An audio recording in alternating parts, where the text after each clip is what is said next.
para estarles preguntando. ¿Ok? Sí, doctora. ¿Cómo empezamos una historia clínica? Con la ficha de identificación del paciente, doctora. Con la ficha de identificación del paciente. En este caso, nosotros, al ser un paciente institucional, agregamos la ficha de identificación con su número de seguro social. Para términos generales, en la ficha de identificación, para no hacer un listado tan largo, parte de los antecedentes que ponemos en la ficha de identificación los ponemos en los antecedentes personales no patológicos, ¿ok? Para no poner así como que la escolaridad, esto, lo otro, lo ponemos acá desglosado, ahorita se van a dar cuenta. Lo más importante de la ficha de identificación es el nombre del paciente, en el caso de ser institucional, el número de seguridad social, la edad, el sexo, la fecha y la hora, ¿ok? Ok. Entonces, en este caso, ahí se está poniendo que es un interrogatorio mixto, ¿sí? ¿Y qué dice? A ver, váyanme leyendo. Ahí levanten su mano y ustedes solitos se dan permiso.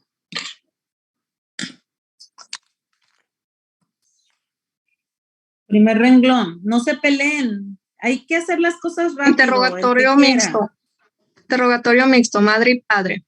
Se trata de paciente masculino de 16 años de edad con diagnóstico de tumor nasocinual izquierdo en estudio, PBE, nasofaringiofibroma, quien es programado de la consulta externa para embolización y resección de tumor nasocinual en estudio, PBE, nasoangiofibroma, y cuenta con los siguientes antecedentes de importancia.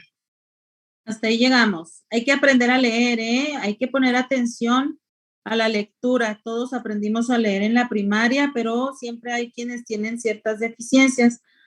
Lo primero que ustedes tienen que hacer es aprender a leer y aprender a leer las palabras clínicas que tenemos que manejar. ¿Sí? PBE es probable, ¿ok? Probable. Puede ser PBLE o PBE, pero obviamente al momento de la lectura nosotros tenemos que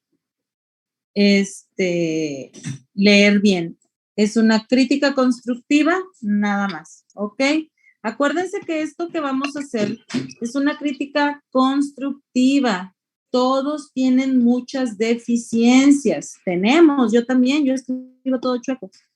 Pero de eso se trata, de irnos corrigiendo y todo lo que vamos a hacer, todo lo que yo les voy a decir, jamás va a ser ni para insultarnos, ni para molestarnos, ni para ofenderlos, ni mucho menos. Pero si no se los hago ver, pues es como si no pasara, ¿no? Entonces hay que hacerlo ver para que sepan cuáles son sus deficiencias y por qué no también saber cuáles son nuestros aciertos, ¿ok? En este caso se hace un pequeño resumen porque es un ingreso, el paciente va a estar hospitalizado y se hace un pequeño resumen de por qué se hospitaliza el paciente. Posterior a esto, empezamos con los antecedentes heredofamiliares. Si se va a acabar la sesión, me avisan antes para no quedarme hablando sola, ¿eh? Necesito que prendan las cámaras, por favor. Pues ya le queda menos de 2 minutos a la reunión, doctora. Ok, nos conectamos otra vez. Al cabo ya voy a estar aquí, ya no me muevo de aquí, ¿sí? Hacen la nueva y nos conectamos. Sí, doctora, al mismo link, de hecho, doctora. Ah, perfecto. Bye.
¿Me habilitan para compartir, por favor? Ya le ve.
Hola. Bueno, ¿ya están aquí? ¿Pueden compartir la imagen o no? No, dígale, no he vuelto, pero ya regresé, pero sentado en vacaciones. Digo, de descanso. ¿Cómo ven? No está viendo, pero yo sé que no me quieren ni más. No me cree.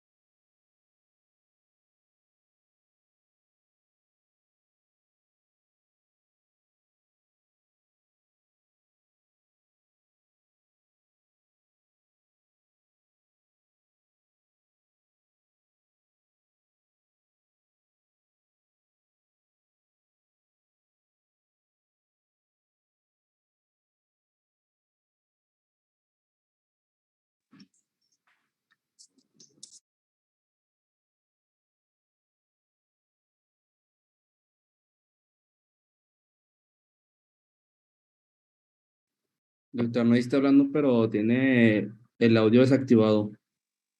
Ah, ¿me estaban viendo? Ah, ok. Sí, sí estaba hablando, pero quién sabe qué le pasó al audio. Bueno, vamos a empezar entonces con antecedentes heredofamiliares. Empiecen a leer tantito, empiecen a leer todo eso, por favor. ¿Alguien que me lo lea? Antecedentes heredofamiliares. Antecedentes crónicos degenerativos. Abuela materna diagnosticada con diabetes mellitus 2 e hipertensión. Abuelo paterno diagnóstico de diabetes mellitus 2. Madre diagnosticada con diabetes mellitus 2 y cáncer cervicuterino. Niega otros antecedentes crónicos degenerativos, así como restos de antecedentes quirúrgicos, inmunológicos, infectocontagiosos, fímicos, atópicos, endocrinos, hematológicos, neurológicos, psiquiátricos, oftálmicos, otorrinolaringológicos, oncológicos, neumológicos, cardiovasculares, gastrointestinales, hepáticos, renales, urogenitales, musculoesqueléticos, reumatológicos, dermatológicos, genopatías y malformaciones congénitas.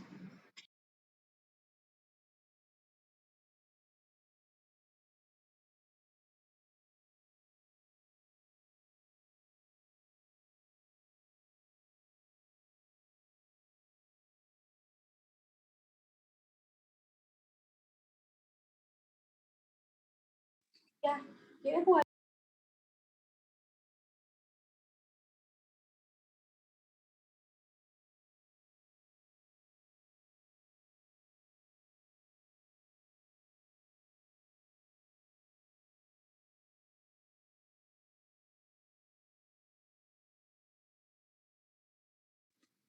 Ok, muy importante. En este caso, entre los antecedentes heredofamiliares, pues obviamente los más importantes o los principales en nuestro interrogatorio van a ser los crónicos degenerativos. Sí, posterior a esto, enfermedades de importancia que el mismo paciente pueda llegar a referir.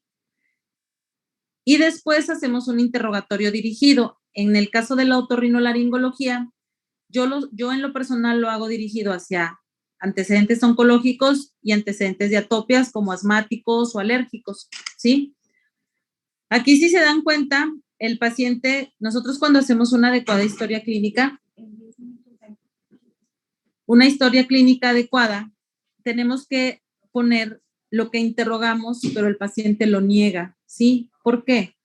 Porque, por ejemplo, yo puedo decir, el paciente le pregunto, ¿qué pasó?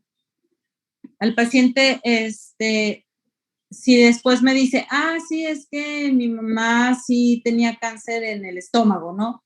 Y pues ya sabemos que el cáncer gástrico es altamente, o el cáncer de colon tiene mucho que ver con la transmisión de herencia, transmisión genética, entonces pues obviamente son antecedentes que los pacientes obviaron. El hecho de que yo le ponga que lo niega es porque se los pregunté. Acuérdense que la historia clínica no nada más es un documento en el que nosotros describimos una patología o hacemos un diagnóstico para llegar a una patología. La historia clínica también es parte de la medicina defensiva. Entonces, hoy en día tenemos que hacer una historia clínica con dos intenciones. La primera, llegar a un diagnóstico, y la segunda, defendernos en caso de cualquier otra cosa. Por lo tanto, las redacciones deben de ser muy adecuadas, porque ustedes saben, porque hoy en día con tanto mensaje que nos mandamos, ya sabemos que una coma puede hacer la diferencia, ¿verdad? Entonces, muy importante que nosotros al momento de interrogar a tu paciente, tú tienes que decir, ¿alguna otra enfermedad de importancia en su familia? No. No le voy a preguntar si ha tenido gripa, si tuvo tuberculosis, si tuvo o sea, no voy a hacer el interrogatorio directo porque pues ahí me hallan, ¿no? En el caso de ustedes que están apenas empezando, es muy importante que lo tengan en cuenta. Todo lo que estamos escribiendo ahí son antecedentes de importancia, ¿sí? Pueden preguntarle, ustedes con el tiempo van a encontrar la forma en cómo hablar con los pacientes de acuerdo al probable diagnóstico que puedan estar sospechando, ¿sí? Como médicos generales, a mí, por ejemplo, en este caso en otorrino, sobre todo si estoy en un tercer nivel y también incluso en la priva, los pacientes llegan conmigo ya dirigidos. La mayoría de mis pacientes no llegan de primera vez o de manera espontánea. La mayoría de las veces mis pacientes ya llegan con un probable diagnóstico donde ya los vio un médico general o un médico familiar y lo mandan conmigo porque sospechan de una patología de otorrino. Como especialistas eso no sucede. Por eso ustedes, como médicos generales, pues son los que van a recibir el grueso de los pacientes y tienen que saber hacer diagnósticos para poder redirigir pacientes. Es muy triste ver pacientes con muy malos diagnósticos y sobre todo muy malos tratamientos, incluso oncológicos que llegan ya muy mal porque no se les dio la atención adecuada, ¿ok? Vamos con lo que sigue, antecedentes personales no patológicos. Antecedentes personales no patológicos, originario y residente de Torreón, Coahuila, estado civil en unión libre, católico, escolaridad media superior, ocupación empleado en zapatería, habita casa propia, tipo urbano que cuenta con todos los servicios básicos intra y extra domiciliarios. Zoonosis negada, hábito higiénico dietético adecuados en calidad y cantidad, tabaquismo y etilismo negados, niega tatuajes, perforaciones y otras toxicomanías, refiere esquema de vacunación actualizado y hemotipo desconocido. Ok. Entonces, si se fijan, aquí en los antecedentes personales no patológicos, anexamos algunos de los antecedentes que van descritos en la ficha técnica, ¿sí? En este caso, pues es un paciente de 16 años. Algunos pacientes, dependiendo del diagnóstico, también hacemos antecedentes perinatales. Yo lo hago con los pacientes de menos de 12 años. Ya de mayores de 12 años, pues ya es muy poco probable que yo llegue a hacer algún diagnóstico que sea congénito, ¿no? Que ya son más grandes. Igual, de la misma manera, hay que preguntar, sobre todo en algunos pacientes, tabaquismo y etilismo. Ustedes saben que hacen un sinergismo para muchísimos cánceres y también algunas otras patologías, ¿ok? Hay que saber a qué se dedican, hay que ver, fíjense bien, ¿por qué me importa la escolaridad?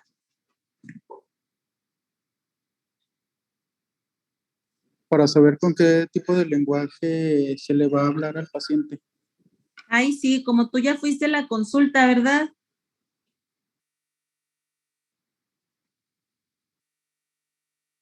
¿Sí fuiste o no fuiste? Disculpe, doctora. ¿Ya fuiste a la consulta? Voy a ir mañana. Ok. Así es, para saber de qué manera le vamos a hablar a nuestro paciente, en qué lenguaje y en qué nivel nos vamos a ver nosotros en relación al paciente y poder hablar en su terminología, ¿sí? Tienen que aprender a no hablarles a los pacientes con nuestro lenguaje rimbombante. Nuestro lenguaje es nuestro lenguaje, es acá entre nos. Al paciente le vas a decir, tiene una bolita de grasa y al doctor le vas a decir, tiene un lipoma, ¿ok? Porque ese es nuestro lenguaje. El lenguaje es para nosotros, no para el paciente. Por eso nosotros no tenemos que usar la terminología médica con los pacientes. La terminología médica se utiliza entre médicos, ¿ok? Si yo le digo al paciente es que tiene disfonía, pues entonces yo no le pregunto desde cuándo está disfónico, porque pues me va a voltear a ver así con cara de, le pregunto y desde cuándo le cambió la voz o desde cuándo está ronco o terminología que el paciente pueda entender, ¿sí? ¿Qué más? Ocupación. ¿De qué me sirve la ocupación? Es porque Para saber hay, si, ¿Para qué? Pues para para saber saber si alguna si, enfermedad se relaciona con su trabajo.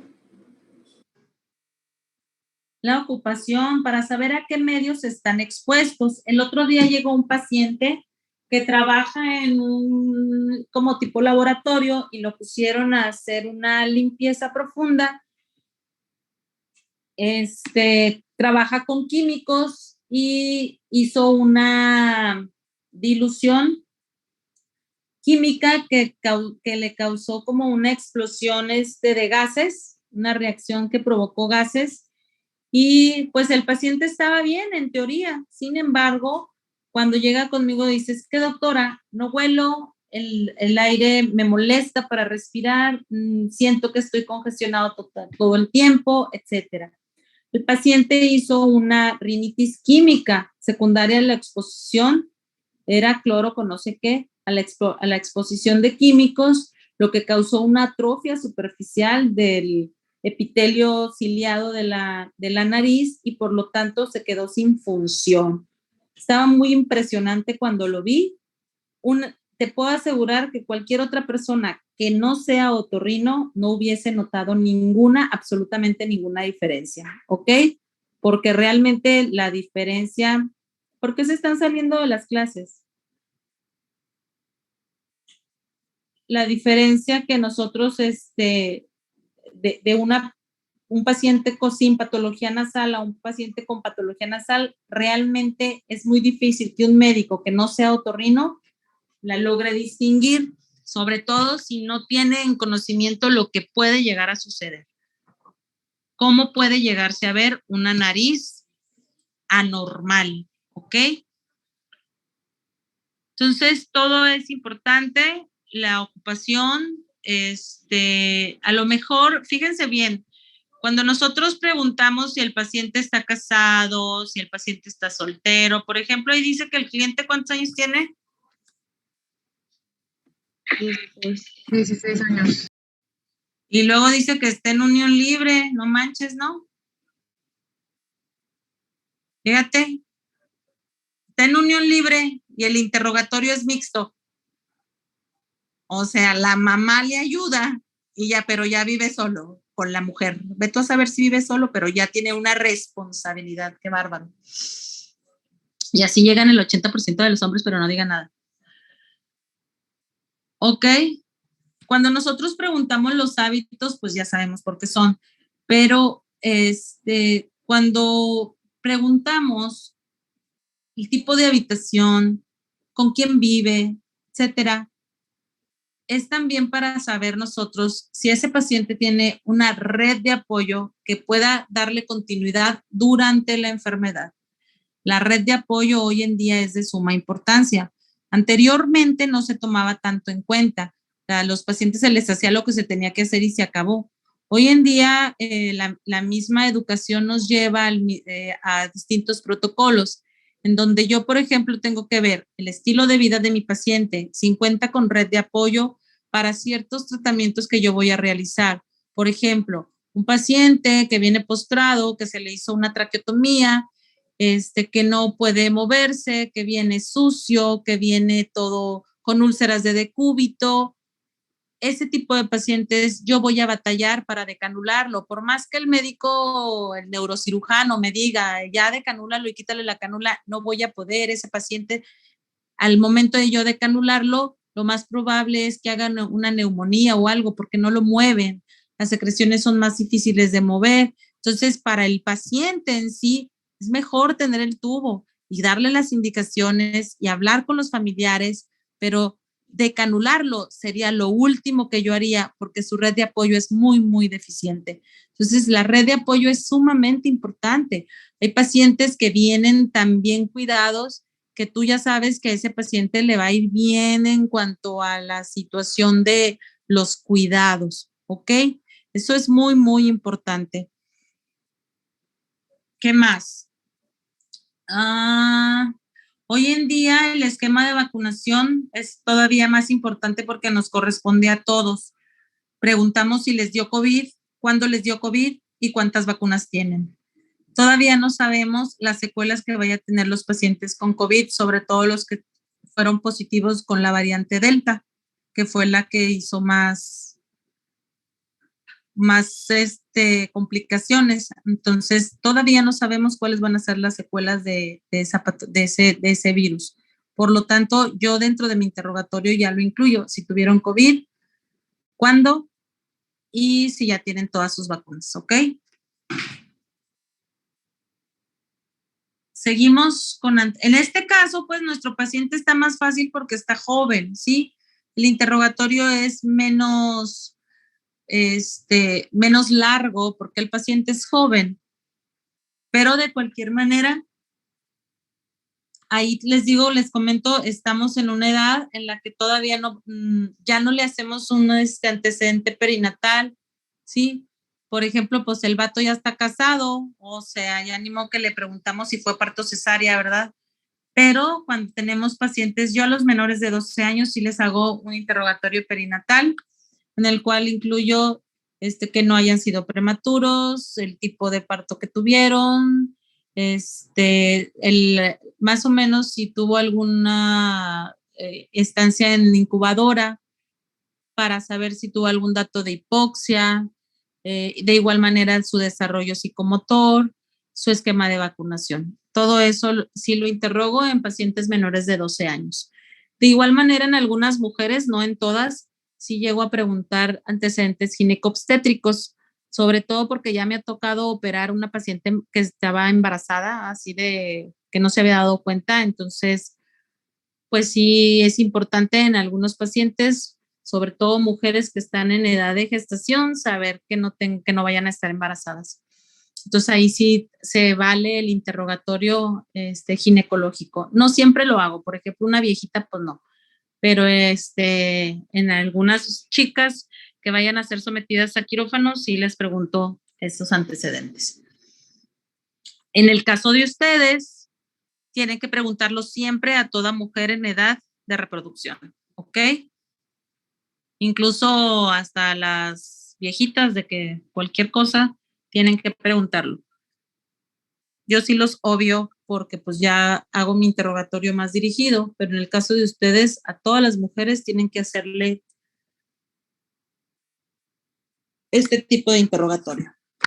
Vamos a ver antecedentes personales patológicos. Niega alergias a medicamentos, alimentos y ambientales.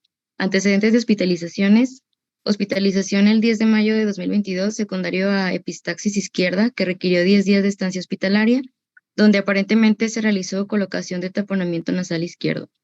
Niega antecedentes crónico-degenerativos, quirúrgicos, neurológicos, traumáticos, transfuncionales, quemaduras, oncológicos, inmunológicos, infectocontagiosos, fímicos, atópicos, endocrinos, hematológicos, psiquiátricos, oftálmicos, otorrinolaringológicos, neumológicos, cardiovasculares, gastrointestinales, hepáticos, renales, urogenitales, musculoesqueléticos, reumatológicos, dermatológicos, genopatías y malformaciones congénitas. Ok. Entonces, igual, los antecedentes personales patológicos de suma importancia, en este caso es un niño. Si se fijan, volvemos a lo mismo, niega todo lo demás. O sea, tenemos que preguntar todo, si los pacientes tienen hospitalizaciones, si los pacientes tienen cirugías previas, si les han puesto sangre, todo tienen que preguntar. Obviamente, no van a preguntar, ¿y tuvo esto? ¿Y tuvo esto? ¿Y tuvo esto? No. Simple y sencillamente, alguna otra enfermedad que haya tenido, corazón, de los pulmones, algo, no. Ah, perfecto. Tienes que ponerle niega. El niega es, lo pregunté y me dijo que no. Igual en las alergias, yo les pongo alergias interrogadas y negadas. Hago la aseveración porque muchas veces los pacientes usan medicamentos de primera vez, ¿sí? Usan medicamentos de primera vez y pues obviamente en ese momento pues no nos dice nada. Espérenme tantito.